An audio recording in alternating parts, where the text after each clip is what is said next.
विनम्र शब्दमा भन्न चाहन्छु म।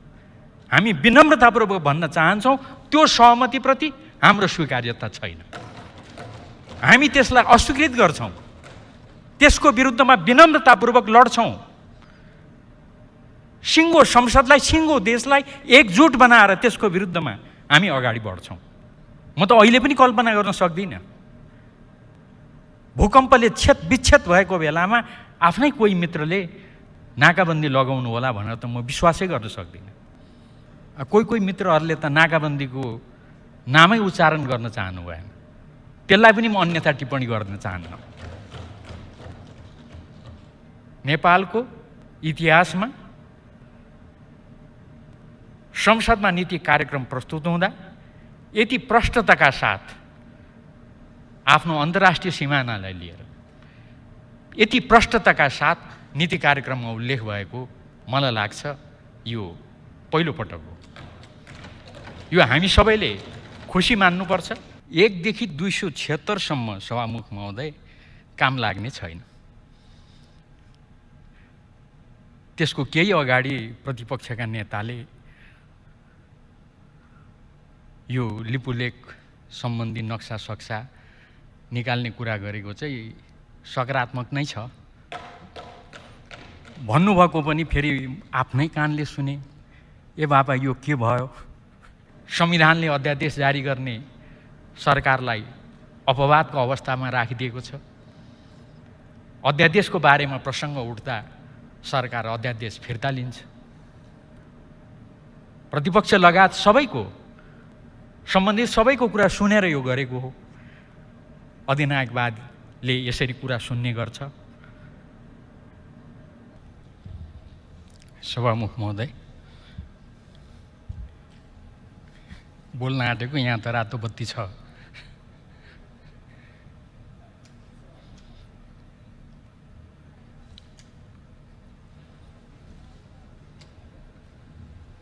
धन्यवाद सभामुख।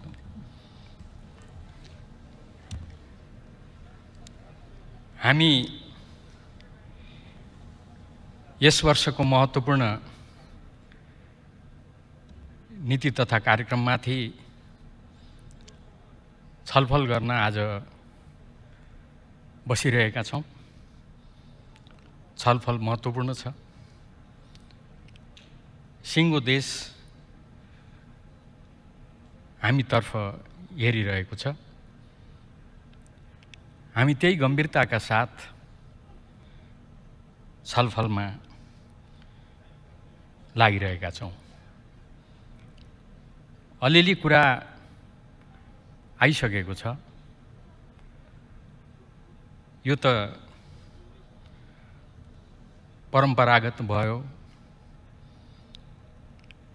उही कुराहरू आए। बोल्ने साथीहरूले पनि त्यही भनिराख्नु भएको छ। वास्तवमा एउटा कुरा चाहिँ मलाई पनि कहिलेकाहीँ अचम्म लाग्छ सभामुख महोदय। म त्यहीँबाट आफ्नो कुरा सुरु गर्छु। 48 सालदेखि निरन्तर म पार्लियामेन्टमा छु र सरकारका नीति कार्यक्रमहरू प्रस्तुत भएको र त्यसमाथिको छलफल हेर्ने अवसर पाएको छु, सुन्ने अवसर पाएको छु। आज पनि कसैले यो एकदमै राम्रो भन्ने कुरा स्वाभाविक रूपमा आउला सत्तापक्षको तर्फबाट। प्रतिपक्षको तर्फबाट बोल्ने साथीहरूले अलिअलि संशोधनमै इङ्गित गरिसक्नुभयो। प्रतिपक्षका नेताले बोल्ने क्रममा पनि आफ्नो कुरा राखिसक्नुभयो। यो सरकारलाई कोरोनाको क्षतिबारे ज्ञानै छैन, दुःखप्रति संवेदनै छैन, दुःख बुझ्ने हृदय नै छैन। यसमा यो सबै कुरालाई सम्बोधन गर्ने कार्यक्रम नै छैन। म अन्यथा मान्दिनँ। हामीले सबै कुराहरू सुन्नुपर्छ, प्रतिपक्षको आलोचनालाई झन् राम्ररी सुन्नुपर्छ। तर यो त अलिक भएन कि म धेरै व्याख्या गर्दिनँ। एकजना मित्रले यो त पुरै ब्याङ्क्रप्ट खोखला भन्नुभयो। एकजना मित्रले, मेरा मित्र अझै अभिन्न मित्र, मैले राम्रोसँग यसो कान थापेर सुने, वरिपरि सोधे पनि यही शब्द हो त भनेर। यो नीति तथा कार्यक्रमको 1 देखि 276 सम्म हो कि होइन भनेर हेर्दै थिएँ म। मैले सोधेँ, हो नै भन्ने आयो। 1 देखि 276 सम्म सभामुख महोदय काम लाग्ने छैन। त्यसको केही अगाडि प्रतिपक्षका नेताले यो लिपुलेख सम्बन्धी नक्सा सक्सा निकाल्ने कुरा गरेको चाहिँ सकारात्मक नै छ भन्नुभएको पनि फेरि आफ्नै कानले सुने। ए बाबा यो के भयो? एकैछिन अगाडि त सकारात्मक कुरा आएको थियो, एकछिन पछाडि त 1 देखि 276 सम्म कामै लाग्ने छैन भन्ने आयो। सभामुख महोदय, मैले त्यसपछि यो बुँदा कोट्याएर पढेँ। यो अलिअलि कहिलेकाहीँ हुन्छ बोल्दा सभामुख महोदय, यसलाई म धेरै कोट्याउन चाहन्न। यो साह्रै हामी छलफल गर्दा गर्दा गर्दा अलिक हामीलाई त्यस्तो पनि भएको छ, अलिक झिँझो पनि भएको छ। त्यसैले अलिक त्यो ठट्टा पनि गर्न खोजेँ मैले। बुँदा नम्बर 1 मा रहेछ, संयुक्त बैठकलाई सम्बोधन गर्दैछु। बुँदा नम्बर 2 मा रहेछ, शहीदहरूले पुर्याउनु भएको योगदान पुनः स्मरण गर्न चाहन्छु। यो सबै म पढ्दिनँ। अर्थात् मलाई राम्रो थाहा छ, उहाँलाई पनि, बोल्ने साथीलाई पनि, यो काम लाग्ने कुरै हो, यो नीति कार्यक्रममा उल्लेख भएको भन्ने थाहा छ। तर बोल्दा 1 देखि 276 सम्म कामै लाग्ने छैन भन्ने पर्न पुग्यो। त्यसैले यो छलफल सभामुख महोदय मैले गएको ताली ठट्टा गरेको थिएँ। फुलको आँखामा फुलै संसार, काँडाको आँखामा काँडै संसार। तर यस्तो नगरेर यथार्थमा उभिएर छलफल गर्न पाउँदा, छलफल गर्दा र एउटा निष्कर्षमा पुग्ने गर्दा राम्रो हुन्छ कि भन्ने कुरा चाहिँ मैले आफ्ना केही कुराहरू राख्नुभन्दा अगाडि मैले सुरुवातमा राख्न चाहेँ। सभामुख महोदय, यो नीति तथा कार्यक्रम आउनुभन्दा अगाडि हामी बिचमा औपचारिक अनौपचारिक छलफलहरू भएका छन्। यसपटकको यो नीति तथा कार्यक्रम कोरोना केन्द्रित हुनुपर्छ, कोरोनालाई सम्बोधन गर्ने खालको हुनुपर्छ। अर्थात् अहिले भइरहेको समस्यालाई सम्बोधन गर्ने हुनु पर्यो। त्यो कोरोनाले धेरैतिर प्रभाव पार्छ, त्यो प्रभावलाई सम्बोधन गर्न सक्ने हुनु पर्यो। हिजोसम्म हामी एकजना व्यक्ति पनि यसबाट क्षति भएको छैन भनेर हामी सबै नै गर्व गरिरहेका थियौँ। किनभने यो कोरोना विरुद्धको लडाइँमा सबै राजनीतिक दल, सिङ्गो देश एक ठाउँमा एकताबद्ध छ। त्यसैले हामी सबै गौरव गरिरहेका थियौँ, गर्व गरिराखेका थियौँ। तर आज एकजनाको क्षति भएको कुरा आइरहेको छ। तर हामी भनिरहेका थियौँ, हामीले धेरै ठुलो सफलता हासिल गरेका छौँ। यो कोरोना विरुद्धको यो लडाइँ जटिल छँदैछ, जटिल बन्दैछ। तर यसलाई हामीले कमसेकम पनि अहिले दोस्रो चरणमा सीमित राखेका छौँ। योभन्दा अगाडि गम्भीर बन्न हामी नदिने हाम्रो कोसिस रहन्छ, कोसिस छ, हामी भनिरहेका थियौँ। तर साँच्चीकै गम्भीर भयो भने तेस्रो चौथो चरणमा दुर्भाग्यवश प्रवेश गर्यो भने त्यति बेला हामीले के गर्ने भन्ने बारेमा पनि हामी तयार रहनुपर्छ है। सरकारको त्यसतर्फ ध्यान जानुपर्छ भन्ने कुराहरू पनि उठेका हुन्। संयोग र सौभाग्यले सभामुख महोदय सरकारको तर्फबाट आयोजित त्यो समितिको तर्फबाट जुन सर्वदलीय बैठकहरू छन् त्यसमा मैले उपस्थित हुने अवसर पाएको थिएँ। त्यसमा मुख्य प्रतिपक्ष लगायत सम्पूर्ण साथीहरूको त्यहाँ उपस्थिति थियो। बालौटारको बैठकमा पनि म उपस्थित थिएँ। यो सम्पूर्ण सन्दर्भलाई ध्यानमा राखेर अहिले सरकारको नीति तथा कार्यक्रम आएको छ। सिङ्गो देशको माग थियो कोरोना केन्द्रित हुनुपर्छ है नीति तथा कार्यक्रम। मैले माथिदेखि तलसम्म अध्ययन गर्दा पाएँ यो कोरोनामै ध्यान केन्द्रित गरेर नीति तथा कार्यक्रम आएको छ। म त्यसको सन्दर्भमा केही कुराहरू म सभामुख महोदय यहाँ राख्न चाहन्छु। यसले अहिलेको कोरोनाको समस्यालाई सम्बोधन गर्ने प्रयास गरेको छ। यो सबै कुरा नीति तथा कार्यक्रममा उल्लेख छ। म लामो त्यसतर्फ चर्चामा जान चाहन्न। वास्तवमा अहिले सङ्क्रमणको सङ्ख्या सायद 251 मा हामी सीमित छौँ। एकजनाको दुर्भाग्यवश मृत्यु भएको छ। यो दुःखद कुरा छ। तर एउटा कुरा अहिले पनि त्यस्तै छ, भएका यी सम्पूर्ण सङ्क्रमणहरू अहिले भेन्टिलेटरमा राख्नुपर्ने अवस्था छैन, आइसियुमा राख्नुपर्ने अवस्था छैन, सामान्य बिरामी छ र यसलाई अहिले राम्रोसँग उपचार गर्ने काम भइरहेको छ।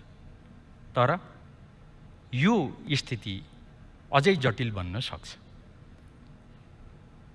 यो स्थिति अझै जटिल बन्न सक्छ भन्ने बारेमा यो नीति तथा कार्यक्रम प्रस्तुतालाई सरकारलाई जानकारी छ कि छैन।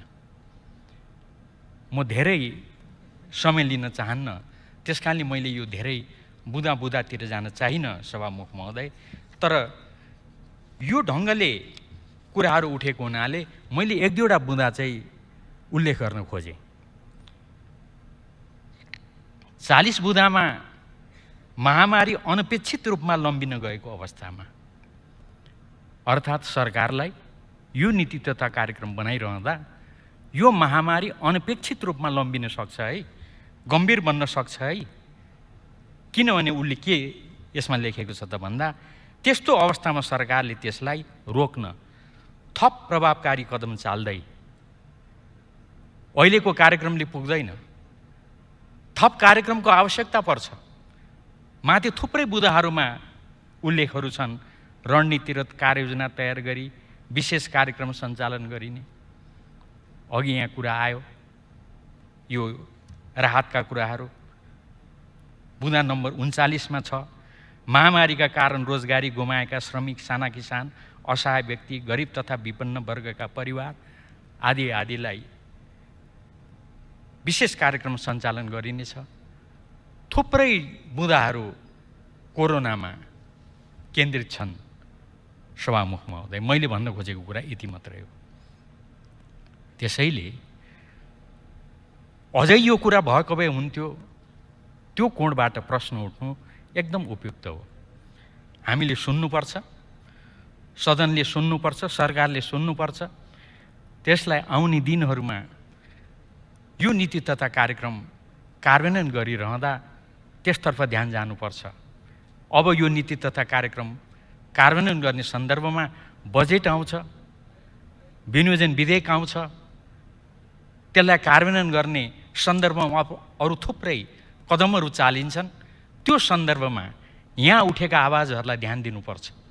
त्यसमा विवादै छैन सभामुख महोदय। तर खालि मैले यति कुरा विनम्रतापूर्वक आग्रह गर्न खोजेको हुँ, यो नीति तथा कार्यक्रमले कोरोनाको बारेमा वृहत यसका पक्षहरूलाई ध्यानमा राखेको छ, अध्ययन गरेको छ। जस्तो खै यसले पारेका क्षति इत्यादिको बारेमा भन्ने प्रश्न उठ्यो। जस्तो बुँदा नम्बर 38 मा सरकारले यस महामारीले मुलुकको सामाजिक, आर्थिक लगायत राष्ट्रिय जीवनका सबै क्षेत्रमा पारेको प्रभावको अध्ययन गरिरहेको छ। यो अध्ययनको आधारमा हामी थप यसो गर्छौँ भन्ने पनि घोषणा छ। अरू म यस बारेमा समय लिन चाहन्न। मैले आग्रह गर्न खोजेको कुरा खाली के हो त भन्दा कोरोनाले जे अहिले क्षति पुर्याइरहेको छ त्यसलाई सम्बोधन गर्ने गरेर काम कारबाहीहरू भएका छन्। अहिले तत्कालको लागि यसले कुन कुन क्षेत्रमा प्रभाव पारिरहेको छ त्यसलाई सम्बोधन गर्ने गरेर हामी काम गरिरहेका छौँ। नीति तथा कार्यक्रमले भन्छ त्यसको लागि हामी यो काम गर्छौँ। मलाई लाग्छ यो नीति तथा कार्यक्रममा अरू क्षेत्रसँग सम्बन्धित जति पनि नीति तथा कार्यक्रमको घोषणा गरिएका छन् ती नीति तथा कार्यक्रम यसै कुरालाई ध्यानमा राखेर लक्षित गरिएको छ, केन्द्रित गरिएको छ। यस कुरालाई ध्यानमा राखेर यो तयार गरिएको छ भन्ने मेरो बुझाइ छ। सभामुख महोदय, अब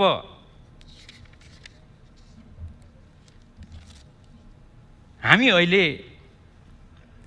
यो सभामुख महोदय नीति तथा कार्यक्रम प्रस्तुत गरिरहेको बेलामा र यसमाथि छलफल चलाइरहेको बेलामा यो नीति तथा कार्यक्रम विगतका सन्दर्भमा विगतका कतिपय कुराहरूलाई निरन्तरता दिएर त्यही जगमा उभिएर यो एक वर्षभरिमा हामी के गर्छौँ भन्ने कुरालाई समेट्दै आउने भएको हुनाले स्वाभाविक रूपमा कतिपय कुराहरू यसमा विस्तृत रूपमा आउने कुरा स्वाभाविक नै हुन्छन्। त्यसलाई त्यही रूपमा लिनुपर्छ भन्ने मलाई लाग्दछ। जस्तो उदाहरणको लागि अहिलेसम्म हामी लोकतान्त्रिक प्रक्रियाका सन्दर्भमा अगाडि बढिरहेको बेलामा अहिले हामी कहाँ आइपुगेका छौँ? अझै एउटा कारणले सभामुख महोदय यो कुरालाई जहिलेसुकै पनि हामीले चर्चाको केन्द्रबिन्दुमा राख्नुपर्छ। किनभने अहिले हामी संविधान सफलतापूर्वक निर्माण गरेर त्यसलाई कार्यान्वयन गर्ने सन्दर्भमा हामी यो ठाउँमा आइपुगेका छौँ। अलिकति अगाडि संशोधनका सन्दर्भहरूमा संविधान संशोधनका कुराहरू पनि आएका छन्। यो सबै सन्दर्भमा सभामुख महोदय हामीले यसको बारेमा चर्चा गर्नुपर्ने हुन्छ। हामी कहाँ आइपुगेका छौँ? स्वाभाविक रूपमा नीति तथा कार्यक्रमले त्यसबारेमा ठाउँ ठाउँमा बुँदागत रूपमा विस्तृत चर्चा गरेको छ। त्यो चर्चा गर्न आवश्यक छ। अझै म त के भन्छु भन्दा हामी सबै मिलेर एकताबद्ध भएर यो संसदमा हुनुभएका सम्पूर्ण राजनीतिक दलहरू, राजनीतिक दलका नेताहरू एक ठाउँमा उभिएर हामीले सफलतापूर्वक संविधान निर्माणको काम सम्पन्न गर्यौँ। हामीले अहिलेसम्मका आन्दोलन र क्रान्तिका उपलब्धिहरूलाई संस्थागत गर्दै संविधान जारी गर्यौँ। संविधान जारी गर्ने सन्दर्भमा केही असन्तुष्टिहरू थिए, त्यसलाई हामीले सम्बोधन गर्ने सन्दर्भमा धेरै प्रयास गर्यौँ, धेरै छलफल गर्यौँ र अन्ततः खुसीको कुरा हो लगभग 3, साढे 3, 4 वर्षभित्रमा ती सम्पूर्ण असन्तुष्टिहरूलाई समेट्दै सिङ्गो देशले संविधानलाई स्वीकार गर्दै अब यही संविधानमा उभिएर हामीले बनाएको यो संविधानलाई टेकेर हामी अगाडि बढ्छौँ भनेर हामी अगाडि बढ्यौँ। जनताले खुसी माने, विवादै छैन। यो संविधान समझदारीको दस्तावेज भएकोले, सम्झौताको दस्तावेज भएकोले अझै पनि हाम्रा कतिपय कुराहरू छन् जसलाई संशोधन गरिनुपर्छ, यसलाई परिमार्जन गर्नुपर्छ भन्ने प्रश्नहरू अहिले पनि उठिराखेका छन्। ती कुराहरूलाई हामीले सकारात्मक रूपमा लिनुपर्छ, त्यसतर्फ हामी सबैको ध्यान जानुपर्छ र छलफल गर्दै हामी टुङ्गोमा पुग्नुपर्छ। छरछिमेकको इतिहास हेर्ने हो भने हामीले धेरै चाँडो यो बिन्दुमा आइपुगेका हौँ। छिमेकी भारतलाई त 10 वर्ष लाग्यो। दक्षिण भारतले भारतको संविधानलाई स्वीकार गरेन 10 वर्षसम्म। तर हामीले यति चाँडै संविधानलाई यो ठाउँसम्म ल्याइ पुर्यायौँ र अहिले हामी सबै मिलेर यसलाई संस्थागत गर्ने सन्दर्भमा स्थानीय तह, प्रदेश तह र केन्द्रीय संसद समेत सबै तहको निर्वाचन सम्पन्न गरेर आवधिक निर्वाचनलाई आधार बनाएर बहुदलीय प्रतिस्पर्धा, लोकतान्त्रिक गणतन्त्रलाई आधार बनाएर त्यही मूल्य मान्यतामा उभिएर सभामुख महोदय हामी अहिले अगाडि बढिरहेका छौँ। कतिपय कुराहरू हाम्रा विमति छन्, तर कतिपय कुराहरूमा भने हामी एक मतोमा छौँ, एकताबद्ध छौँ। संविधान निर्माण गरेर जारी गरेर कार्यान्वयन गर्ने यी समेतका बिन्दुहरूमा सभामुख महोदय हामीले एक भएर यो काम सम्पन्न गरेका छौँ। आउने दिनहरूमा पनि यी कतिपय महत्त्वपूर्ण विषयहरूमा एकताबद्ध भएर अगाडि बढ्नुको विकल्प छैन। यसैले यो सन्दर्भमा सरकारको नीति तथा कार्यक्रमले ठाउँ ठाउँमा यसको बारेमा उल्लेख गरेको छ। यी उल्लेख गरिएका विषयवस्तुहरूको बारेमा, बुँदाहरूको बारेमा मलाई लाग्छ हामी सबै एक छौँ। हामी सबै एक हुनुपर्छ। हामी सबैको एकताबद्ध प्रयासको यो परिणाम हो। सभामुख महोदय, हामीले यसरी अगाडि बढ्ने सन्दर्भमा यो हामी सबैले गर्व गर्नुपर्छ। यो हाम्रो गौरवको विषय हो। तल मधेसमा यो मधेसलाई हामी स्वतन्त्र बनाउँछौँ भन्ने मित्रहरू पनि हुनुहुन्थ्यो। उहाँहरूलाई पनि हामीले प्रक्रियामा ल्यायौँ। यो हामी सबैको प्रयासको परिणाम हो र उहाँहरू यही संविधान अन्तर्गत क्रियाशील हुन्छौँ भनेर उहाँहरू अगाडि बढ्नुभयो। हामी अहिले आइपुग्दासम्म हामीले त्यति काम गरेका छौँ। हामीले मौलिक हक, मौलिक अधिकार सम्बन्धी कानुनहरू निर्माण गरेका छौँ। जनतालाई मौलिक अधिकारले सम्पन्न तुल्याएका छौँ र ती कानुनहरू कार्यान्वयन गर्दै अहिलेको यो बिन्दुसम्म आइपुगेका छौँ। र यो ठाउँसम्म आइपुग्दा हामीले गर्वका साथ भनेका छौँ, अब यो देशमा शान्ति र प्रजातन्त्रको लागि फेरि आन्दोलन गर्नु पर्दैन। मलाई राम्रो सम्झना छ, यो नीति तथा कार्यक्रमले त्यो शान्ति प्रक्रियालाई चाँडै टुङ्गोमा पुर्याउने कुरा पनि गरेको छ। यस प्रश्नमा पनि यो संसदमा रहेका सम्पूर्ण राजनीतिक दलहरू एक ठाउँमा उभिएका छन्। हामीले बेला बेलामा यस्ता कुराहरू सम्झना राख्नुपर्छ सभामुख महोदय, किनभने जनतालाई हामीले सकारात्मक सन्देश प्रसारित गर्नुपर्छ। हामीले यति काम, राम्रो काम गरेका छौँ भनेर भन्नुपर्छ, होइन। जनतामा सकारात्मक सन्देश यसरी बेला बेलामा गएन भने जनतामा निराशा फैलिन्छ। हामीले स्थापित गरेको प्रणालीप्रति निराशा उत्पन्न हुन्छ। त्यस्तो हुन दिनु हुँदैन सभामुख महोदय। हामी सबैले लडेर आज भन्न सक्ने अवस्थामा छौँ, अब शान्ति प्रक्रियाको लागि, पुनर्स्थापनाको लागि, शान्ति स्थापनाको लागि र प्रजातान्त्रिक मूल्य र मान्यता स्थापना गर्नको लागि अब कसैले पनि आन्दोलन गर्नु पर्दैन। हामीले गर्वका साथ भनेका छौँ।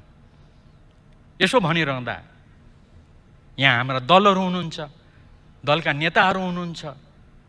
म कसैको नाम नलिकन यति मात्रै भन्न चाहन्छु, त्यो निरङ्कुशता विरुद्धको आन्दोलनमा जहाँ यो सिङ्गो संसद, यहाँ रहेका दलहरू एकताबद्ध हुनुहुन्थ्यो, एक डिक्का हुनुहुन्थ्यो। यही कारणले गर्दा हामी यो बिन्दुसम्म आइपुगेका छौँ। हामीलाई सदा सर्वदा सोधिने प्रश्न भनेको एउटा थियो सभामुख महोदय, जनताले आन्दोलनमा उत्रनुभन्दा अगाडि 100-150 को त्यो आन्दोलन 10,000 को आन्दोलनमा परिणत हुनुभन्दा अगाडिको अवस्थामा जनताले एउटा प्रश्न हामीलाई सोध्थे,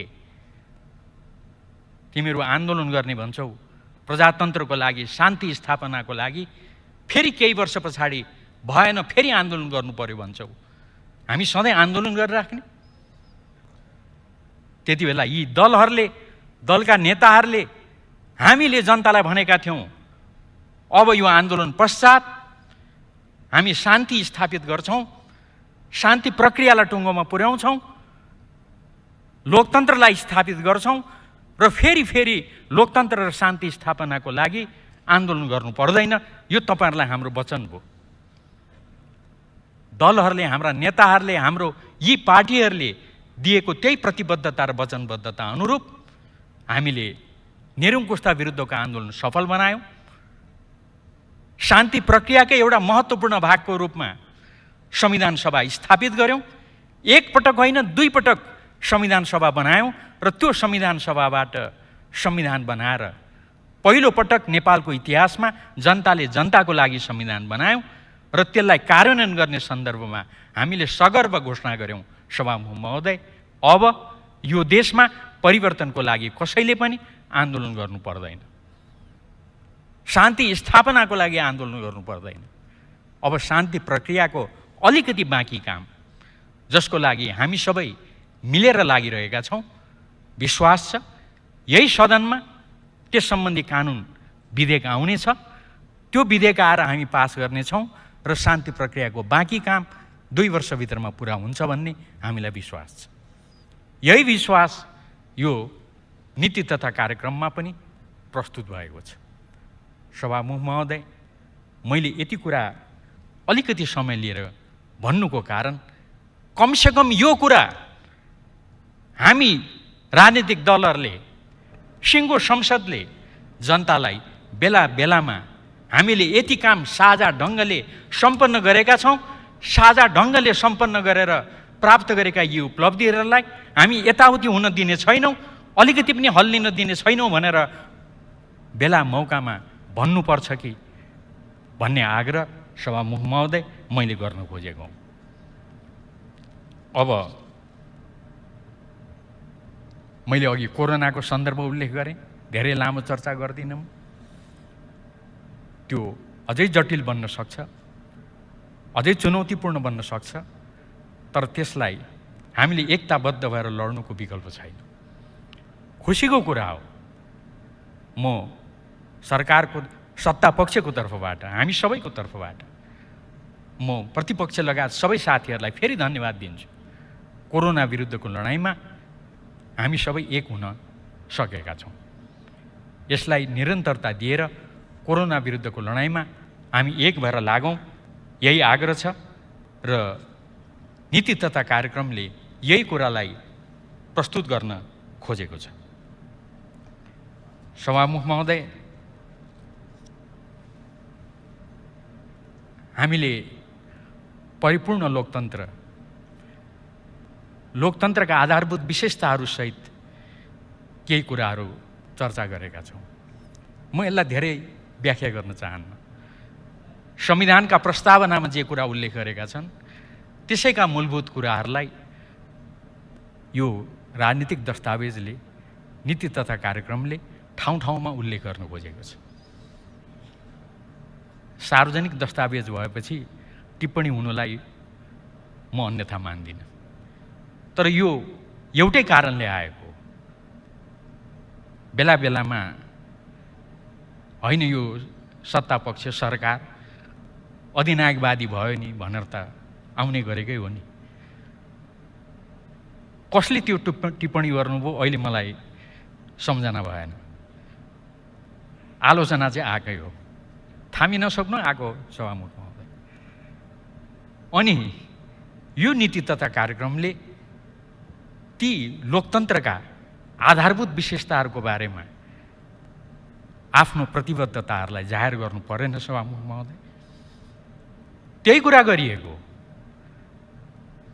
साह्रै राम्रो भएछ, यो बुदामा यस्तो गरिएछ, धन्यवाद भन्ने आउँछ कि भनेको धेरै साथीहरू बोल्न बाँकी हुनुहुन्छ, आउँदै होला। मेरो खालि त्यति मात्रै आग्रह हो। स्वाभाविक रूपमा कतिपय कुराहरू यो बीचमा, यो पृष्ठभूमिमा 2 वर्षको अवधिमा गरिएका कुराहरू भनिएका छन्। हामीले यसो गऱ्यौँ है, यस्तो प्रयास गऱ्यौँ है। यसमा भएका आलोचनाहरूलाई पनि अन्यथा नलिउँ। सभामुख महोदय, हामी अन्यथा रूपमा लिँदैनौँ। म साथीहरूलाई यति मात्रै आग्रह गर्न चाहन्छु सभामुख महोदय मार्फत, त्यो आत्मप्रशंसा होइन, हामीले यतिसम्म प्रयास गरेका छौँ है, सम्म राखिएको हो, त्यसलाई त्यही रूपमा लिँदैन आग्रह गर्दछु। त्यो आत्मप्रशंसा होइन।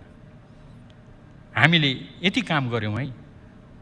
उदाहरणको लागि सभामुख महोदय, हामी भूपरिवेष्टित थियौँ, ल्यान्डलक थियौँ। ल्यान्डलक अवस्था कतिसम्म अप्ठ्यारो हो? भूकम्पको बेलामा, भूकम्पले विच्छेद भएको बेलामा सभामुख महोदय, म त अहिले पनि कल्पना गर्न सक्दिनँ। भूकम्पले विच्छेद भएको बेलामा आफ्नै कोही मित्रले नाकाबन्दी लगाउनु होला भनेर त म विश्वासै गर्न सक्दिनँ। तर धेरै म त्यता चर्चा गर्न चाहन्न। यो नाकाबन्दी कतिसम्म अप्ठ्यारो त भन्दा,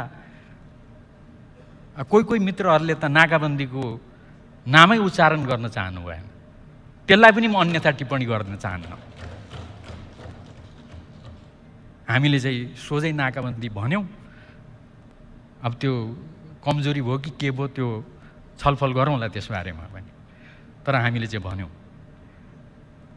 त्यति मात्रै होइन, भूकम्प आएको र हामी विच्छेद भएको सभामुख महोदय 20औं दिनमा हाम्रा दुई छिमेकीले, हामी कसैको नाम लिने हामी गर्दैनौँ, हाम्रा दुई छिमेकीले एउटा सम्झौता गर्नुभयो, सहमति गर्नुभयो र लिम्पियाधुराको त्यो जुन टाई जङ्सन छ त्यसलाई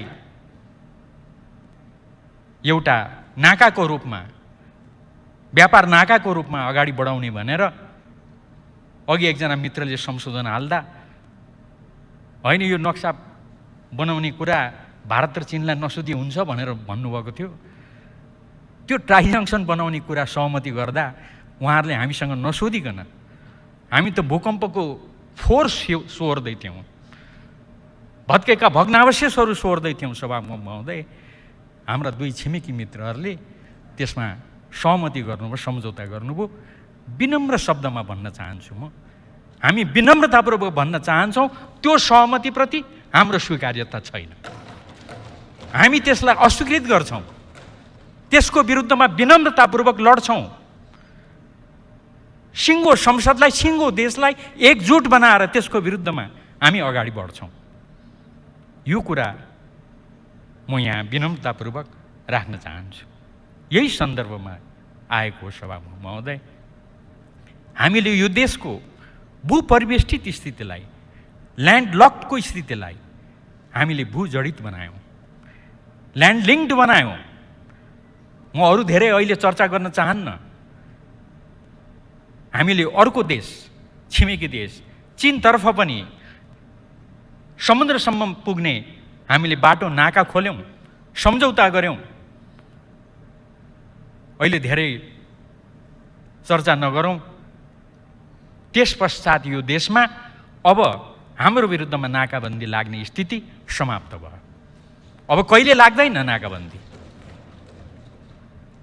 यति कुरा हामी सबैको प्रयासबाट, जनताको समर्थनबाट हामीले गरेका हौँ। यो कुरा थोरै उल्लेख छ नीति कार्यक्रममा। यो आत्मप्रशंसा होइन, हामी सबैले गरेको काम अलिकति सम्झनु चाहिँ बेला बेलामा राम्रो हुँदो रहेछ भन्ने सम्मको आग्रह हो। अब राम्रो आर्थिक वृद्धि भइराखेकै हो।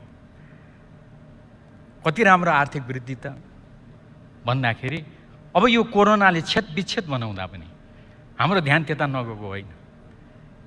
कोरोनाले विच्छेद गर्दा पनि विश्वका ठुला ठुला आर्थिक शक्तिहरू जिरो होइन माइनसमा जाने स्थिति छ। तर यो बीचको हाम्रो जुन आर्थिक वृद्धि छ, जुन अवस्था र आधार हामीले तयार गरेका छौँ, हाम्रो स्थिति माइनसमा पनि जाने होइन, कमसेकम 2 पोइन्ट समथिङको प्लसमा नै हामी हुन्छौँ भन्ने विज्ञहरूको टिप्पणी छ। हामीले यसको बारेमा चर्चा गर्न चाहेका छौँ। अब मैले अघि नै भने कोरोनासँग लड्दै जाँदा कतिपय आधारहरू तयार गर्दै जाने, तयार हुँदै जाने स्थिति छ। स्वास्थ्यको बारेमा साह्रै बृहत चर्चा छ। म त्यता छुस्स चर्चा मात्रै गर्न खोजेको हुँ। जस्तो उदाहरणको लागि हामीले यही सन्दर्भमा कोरोनासँग लड्दै त्यसको सन्दर्भमा स्वास्थ्यका आधारशिलाहरू तयार गर्दै विगतका प्रयासहरूलाई निरन्तरता दिँदै विकास गर्दै अगाडि बढिरहँदा हामीले भन्यौँ अब निरोगी नेपाल निर्माण गर्नुपर्छ, निरोगी नेपालको निर्माण हुन्छ। हामीले त्यो आधारको बारेमा हाम्रो नीति तथा कार्यक्रममा चर्चा गऱ्यौँ। यसको बारेमा छलफल गरेर हामी एउटा निष्कर्षमा पुग्नुपर्छ। निरोगी नेपाल निर्माण गर्ने हाम्रो एउटा प्रतिबद्धता, यो बुँदा नम्बर 43मा यसको उल्लेख छ। यो धेरै महत्त्वपूर्ण छ। यो सबै कुरा कोरोनाले पारिराखेको जुन नकारात्मक प्रभावहरू छन्, त्यो प्रभावलाई सम्बोधन गर्ने सन्दर्भमा यी आधारहरू तयार भएका छन्। सभामुख महोदय, मैले यति कुरा विनम्रतापूर्वक निवेदन गरेँ। अनि यही सन्दर्भमा चिनौँ आफ्नो माटो, बनाऊ आफ्नै देश, यस्ता अभियानहरू पनि सञ्चालन हुनुपर्छ भनेर नीति तथा कार्यक्रममा उल्लेख गरिएको छ। हाम्रा आधारहरूलाई बलियो बनाउनको लागि, ठोस आधारहरू तयार गर्न नै यस्ता कार्यक्रमहरू, अभियानहरू अगाडि सारिएका हुन्। यसको बारेमा मैले धेरै व्याख्या गरिराख्नुपर्छ भन्ने मलाई लाग्दैन। जस्तो रोजगारी, आय आर्जन इत्यादि खै त भन्ने कुराहरू पनि आएका छन्। म धेरै त्यसतर्फ नजाउँ। जस्तो उदाहरणको लागि बुँदा 90मै अब कोही भोकै पर्दैन, भोकले कोही मर्दैन। बुँदा नम्बर 90मा यो अभियानको उल्लेखका साथ यसको बारेमा चर्चा गरिएको छ। आय आर्जनको कार्यक्रमको बारेमा, रोजगारी व्यवस्थाको बारेमा उल्लेख गरिएको छ। यो धेरै महत्त्वपूर्ण छ। खै कृषिको बारेमा आयो कुरा, साह्रै बृहत रूपमा, विस्तृत रूपमा चर्चा गरिएको एउटा विषयमा कृषि पनि मैले देखेको छु। म त्यसलाई व्याख्या गरेर समय दिन चाहन्न सभामुख महोदय। कृषिलाई थप आधुनिकीकरण, आधुनिकीकरण होइन, थप आधुनिकीकरण। हिजोदेखि नै आधुनिकीकरण गर्दै ल्याएका हौँ हामीले, तपाईँ हामी सबैले। त्यसलाई हामीले के भन्यौँ त भन्दा थप आधुनिकीकरण, यान्त्रिकरण, विशिष्टीकरण। अनि एउटा अभियान पनि हामीले यसमा जोड्यौँ। व्यवस्थित रूपमा अभियानको रूपमा यसलाई लैजाउँ। स्वदेशी वस्तुको उपयोग गरौँ, आन्तरिक उत्पादनलाई प्रोत्साहन गरौँ। बुँदा नम्बर 79 यसलाई अभियानको रूपमा अगाडि बढाउँदा र यसलाई जोड्दा हाम्रो यो जुन अभियान छ त्यो महत्त्वपूर्ण हुन्छ र सशक्त हुन्छ भन्ने छ। थुप्रै छन्। समृद्धिको लागि वन कार्यक्रम, राष्ट्रपति चुरे संरक्षणलाई त्यहाँ लगेर जोड्दै समृद्धिको लागि वन भनेर विस्तृत तयार गरिएको छ। स्वच्छ नेपाल, मलाई त खुसी लागेको छ, किनभने हाम्रो इलामको सदरमुकाम इलाम बजार, त्यसलाई हामीले सबभन्दा पहिले हामीले ग्रिन सिटी भनेर घोषणा गरेका थियौँ। इलामीले सुरु गरेको त्यो ग्रिन सिटीको अवधारणालाई अहिले यो सरकारले यो कार्यक्रममा सबै ठुला ठुला सहरहरू, साना सहरहरूलाई ग्रिन सिटीमा रूपान्तरण गर्ने कार्यक्रम बनाएछ। यो स्वच्छ उसको लागि मलाई खुसी लाग्यो। त्यसको लागि म धन्यवाद पनि दिन चाहन्छु। सानो महत्त्वपूर्ण गर्न सकिने, उदाहरणको लागि 172मा 3 वर्षभित्र सबै घर घरमा खानेपानी कति राम्रो कार्यक्रम। नीति तथा कार्यक्रमको 172 बुँदामा यो उल्लेख छ। झन्डै 94% हामीले खानेपानी पुर्याइसकेका छौँ। अब 3 वर्षभित्रमा सबैको घर घरमा खानेपानी पुग्नु यो असम्भव छैन, सम्भव छ। पुग्ने खालको कार्यक्रम ल्याइएको छ, यो कुरा उल्लेख गरिएको छ। र अब हामीले साँच्चीकै धेरै कुरामा हामी नयाँ युगमा प्रवेश गरेका छौँ। त्यही सन्दर्भमा एउटा हो सुरुङ मार्ग निर्माणको युगमा हामी प्रवेश गरेका छौँ। त्यसको लागि नागढुङ्गा सुरुङ होस्, सिद्धबाबा सुरुङ होस्, टोखा छहरे सुरुङ होस्, लगायतका 5-7वटा सुरुङहरू नीति तथा कार्यक्रममा उल्लेखित छन्। यी सुरुङहरू निर्माण गरिसक्दा हामी साँच्चीकै यो सडक सञ्जालको सन्दर्भमा हामीले सुरुङ मार्गमा प्रवेश गरेछौँ भन्ने आधार तयार हुन्छ। हामीले गर्व गर्नुपर्ने कुरा हो। यो कुरा त्यहाँ यसरी उल्लेख गरिएको छ। अनि सानै हो यो, तर बुँदा नम्बर 193 मा 3 वर्षभित्र सबै निजी घरहरूमा फुसका छाना जस्ता पाताले फेरिनेछ। सबै घरहरू अब जस्ता पाताको हुनेछ।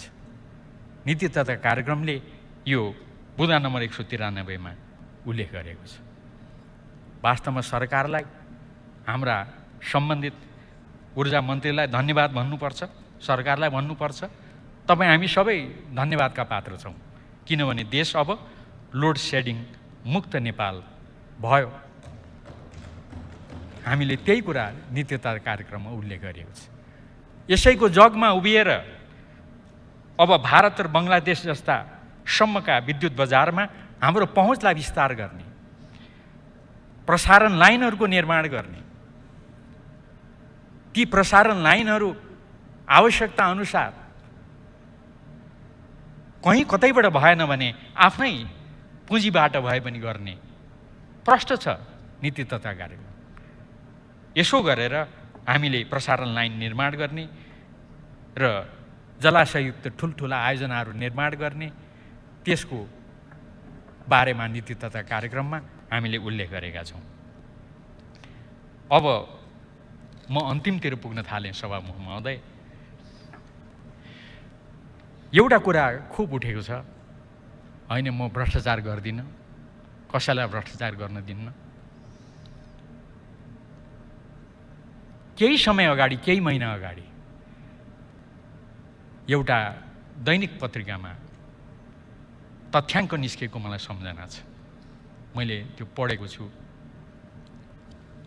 कान्तिपुरको तथ्याङ्क। यो अख्तियार दुरुपयोगले दिनमा यतिवटा मुद्दा दर्ता गर्दैछ। अहिले यो वर्षभरिमा अख्तियार दुरुपयोगले यति मुद्दा दर्ता गरेछ। राम्रो अध्ययन गरेर कान्तिपुरले प्रकाशनमा ल्याएको छ। मैले त्यति बेला टिप्पणी गरेँ, यो त राम्रो भयो। तर गजब सभामुख महोदय, हेर्ने त दुईटा दृष्टिकोण हुँदो रहेछ। केही साथीहरूले के भने त त्यसकै भोलिपल्ट भन्दा हेर भ्रष्टाचार त कति बढेछ। त्यसैले मैले अघि भने नि, फुलको आँखामा फुलै संसार, काँडाको आँखामा काँडै संसार। मैले त्यही तथ्याङ्क हेरेर के भने भन्दा, ओहो भ्रष्टाचार विरुद्धको अभियान त कति सशक्त भएछ। पहिला पहिला भ्रष्टाचारमा कारबाही नै हुँदैन थियो, छानबिन नै हुँदैन थियो। अब यो सरकार आइसके पछाडि छानबिन सुरु भएछ, कारबाही सुरु भएछ, धमाधम मुद्दा चल्न थालेछ।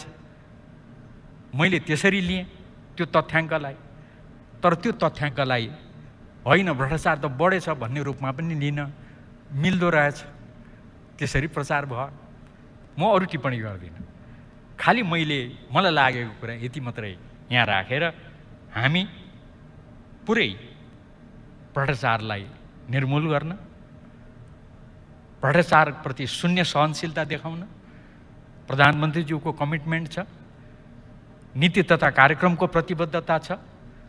त्यो प्रतिबद्धता अनुसार यो सरकारले गरे कि गरेन भनेर आउने दिनहरूमा यही नीति तथा कार्यक्रमलाई आधार बनाएर प्रश्न गर्न पाउने ठाउँ हामीले बनाएका छौँ, विवादै छैन। हामीले यो प्रतिबद्धता जाहेर गरेका छौँ। अब हामीले हाम्रो गाउँघरमा एउटा छ भनाइ सभामुख महोदय, गरिबलाई ऐन, धनीलाई चैन।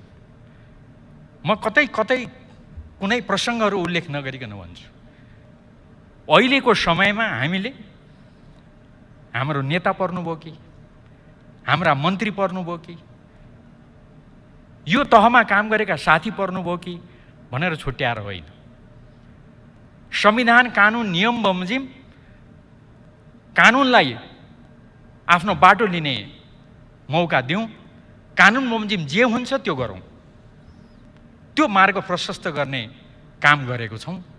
त्यही अनुसार अहिले कोही काखा कोही पाखा होइन, जोसुकै माथि कारबाही भएको छ। म नाम लिएर व्याख्या गरिराख्न चाहन्न। त्यसैले अहिले सामान्य गाउँघरका नेपालीहरूमा होइन, यो गरिबलाई ऐन, धनीलाई चैन त होइन, अहिलेको सरकारको बेलामा सबैलाई बराबरी ऐन लाग्दो रहेछ भन्ने भनाइ अब अहिले देखिएको छ। हामीले त्यो व्यवहारमा आत्मसात गर्न खोजेका छौँ। यही कुरा हाम्रो यो नीति तथा कार्यक्रमले प्रतिबद्धता जनाएको छ। हामीले कोही व्यक्ति कुन ठाउँमा छ भनेर हेरेनौँ, कानुन बमोजिम चल्नुपर्छ भनेर अगाडि बढ्यौँ। यो निरन्तर जारी रहन्छ, यति कुरा म राख्न चाहन्छु। लिपुलेख आदिको सन्दर्भमा सभामुख महोदय, लिपुलेख, कालापानी लगायत नेपालको यो नेपालको भूमि हो, यो नीति कार्यक्रममा उल्लेख छ, यो साह्रै महत्त्वपूर्ण छ र यसको बारेमा हामी तुरुन्तै नक्सा जारी गर्नेछौँ। यो जे छ त्यो नक्सा जारी हुन्छ, नीति कार्यक्रममा उल्लेख गरिएको छ। म यति मात्र टिप्पणी गरौँ, नेपालको इतिहासमा संसदमा नीति कार्यक्रम प्रस्तुत हुँदा यति प्रष्टताका साथ आफ्नो अन्तर्राष्ट्रिय सिमानालाई लिएर यति प्रष्टताका साथ नीति कार्यक्रममा उल्लेख भएको मलाई लाग्छ यो पहिलो पटक हो। यो हामी सबैले खुसी मान्नुपर्छ, गर्व मान्नुपर्छ। म हाम्रो तर्फबाट प्रतिपक्षका नेतालाई पनि धन्यवाद दिन्छु, उहाँले यो सकारात्मक भयो भनेर उहाँले उल्लेख गर्नुभएको छ। हामी यसलाई अगाडि बढाउँछौँ र अन्तिम निष्कर्षमा पुर्याउँछौँ। अब यति चर्चा गरेपछि अन्तिममा सभामुख महोदय फेरि घुमेर एउटा कुरा म राख्न चाहन्छु, हामी सबै एकताबद्ध भएर अगाडि बढौँ। संविधान कार्यान्वयनको अन्तिम काम सम्पन्न भएको छैन। शान्ति प्रक्रियाको अन्तिम काम जुन ऐतिहासिक छ, विश्व छक्क परेर हामीलाई हेरिरहेछ। अहिलेसम्म त्यति सफलतापूर्वक हामी यो ठाउँमा आइपुगेका छौँ। हामीसँग आशा बाँड्ने थुप्रै आशाहरू छन्। मेरो आग्रह हो हामी सबैलाई, म लगायत सबैलाई, हामी जनतालाई निराशा नबाँडौँ, आशा बाँडौँ, सपना र सम्भावना बाँडौँ। उपलब्धि तपाईँ हामी सबैले गरेर एकताबद्ध भएर ल्याएको उपलब्धि हुन्। ती उपलब्धिहरू हाम्रो लडाइँबाट प्राप्त उपलब्धिहरू, ती उपलब्धि बाँडौँ। म त्यति कुरा राख्न चाहन्छु र अन्तिममा एउटा कुरा जोड्छु। हामीमाथि अधिनायकवादको घरिघरि आरोप छ। म त्यसलाई लामो नतन्काइकन यति मात्रै भन्छु, अधिनायकवादले सभामुख महोदय होइन यो कानुनमा त यस्तो छ भन्दा त्यो कानुनलाई संशोधन गर्न तयार भएर अगाडि बढ्छ। हामीले त त्यसो गर्न तयार भएका छौँ।